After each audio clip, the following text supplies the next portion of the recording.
Hey guys, this is Anirban from the Tennis Wizards. So today we want to talk about, which route is better for college-bound players, for American players, the USTA route or the ITF route.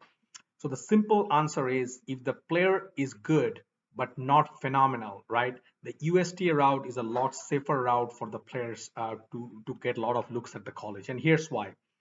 One of the things the mid-major colleges and the lower-end colleges, what they do is they go straight by the tennis recruiting network. So TRN is kind of the benchmark, the de facto factor, where they rate the players, the blue chip, 5-star, 4-star, and so on, and they have this recruiting list, right? So which is they're for the girls they have two kind of recruiting lists, and then for the guys also they have the two recruiting lists where they rate the players.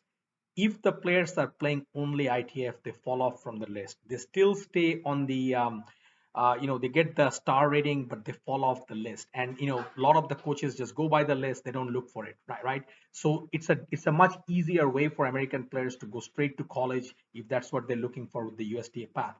However, I'm going to talk about the exceptions why an ITF route may also be a great one, and I'll give some personal example. So I got two kids. They are playing. My daughter's around 400 in the world. She's a 5-star recruit. My son is also playing ITF. We chose the ITF route, and here's why. Because both of them at some point said that they had some aspirations to try to go pro. The ITF actually gives a really good worldview experience of what a pro life looks like. So they get to see it, they get to understand it. It's not a weekend tournament, it's a whole long week. So they get those life experiences. Now, as they get their ranking up, hopefully, they're playing with good players, their UTR goes up, WTN goes up. They have to do a little bit more legwork to get seen by the colleges. So the ITF players that are not the best in the world, that are not top 50 in the world, top 100 in the world, they need to be proactive. They can send the coaches mails by the time, definitely before 11th grade starts. So they once they start proactively being in the radar, the coaches start following them. If they're not that kind and their parents are not proactive with that, and the kids sort of playing ITF, they might fall off the radar and not have that many looks. So that's kind of one of the downsides.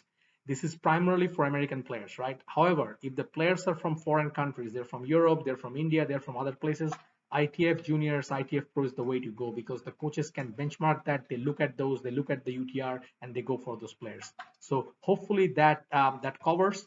Again, this is our perspective. There are exceptions and very, many other ways to go about it, but this is sort of true and tested what we have seen. Next.